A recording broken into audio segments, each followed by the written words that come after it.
ప్రతి సంవత్సరం ఆనవాయితీగా ఈ కార్యక్రమాన్ని చేపట్టడం అభినందనీయమన్నారు. సైన్స్ ప్రకారం చలికాలం వెళ్లి వేసవి ప్రారంభమవుతున్న తరుణంలో మన పూర్వీకులు ఉగాది పచ్చడి తాగేవారని, దీని మూలంగా వ్యాధులు ప్రబలకుండా ఉంటాయన్నారు. షడ్రుచుల సమ్మేళనమే ఉగాది పచ్చడి అని, అన్ని రకాలుగా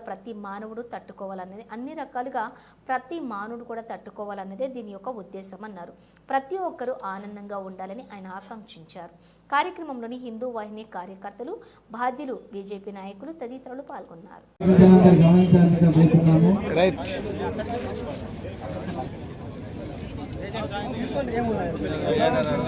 చాలా పెద్ద ఎత్తున రామనవమి ప్రోగ్రాం కూడా జరుపుకుంటాం.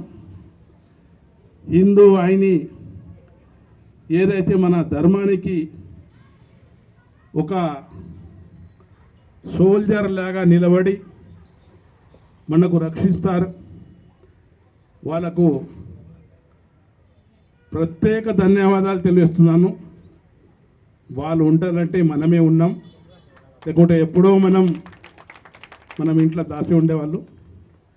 భగవంతుడు వీళ్ళకి ఇట్లా శక్తి ఇచ్చాడో ఎప్పుడు కూడా ఏ సమయంలో కూడా అంటే యథా యథా ధర్మస్య, ఎప్పుడెప్పుడు మనకు కష్టాలు వస్తాయి అప్పుడు వీళ్ళు నిలబడే ఒక కృష్ణుడు సోల్జర్ లాగా నిలబడతారు.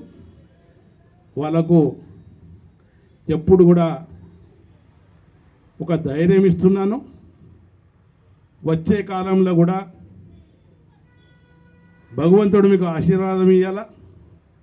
మేము ప్రతి కష్టాల్లో మీకు ఆదుకుంటామని తెలియజేస్తూ, ఉగాది శుభాకాంక్షలు తెలియజేస్తూ, రైతు సోదరులకు పంట బాగా పండాలా, వ్యాపారస్తులకు వ్యాపారం మంచిగా కావాలా, అందరూ ఐశ్వర్య ఆరోగ్యాలతో ఉండాలా, ఎటువంటి వ్యాధి లేకుండా ఉండాలని ఆ భగవంతుని కోరుకుంటూ ముగిస్తున్నాను. జై హింద్, జై భారత్, జై తెలంగాణ. వాళ్ళ పంటల పొలాల పోయి పూజ చేసుకొని వస్తారు. ఈ అనాది కాలం నుంచి నడుచుకుంటా ఈ పండుగ మనది. ఈ పండుగ రోజు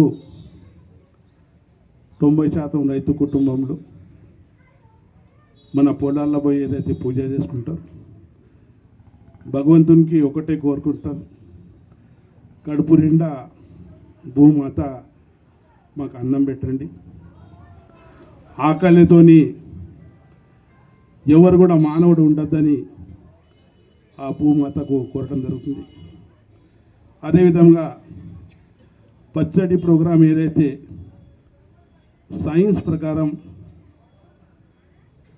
చలికాలం నుంచి మనం ఎండాకాలంలో వస్తున్నాం.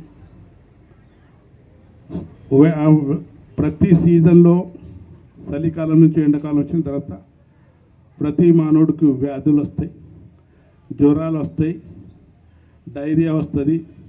ఏదైతే ఉంది దాంతో మనకు ఎటువంటి వ్యాధి రావాలని, మనకు శక్తి రావాలని ఆ ఉగాది పండుగ రోజు మనం భగవంతుడు కోరుతుంటాం. ప్రతి శైలిలో మనం అంబల్లే తాగేస్తాం, జొన్న రొట్టె, శనగ కూర కూడా తాగుతాం.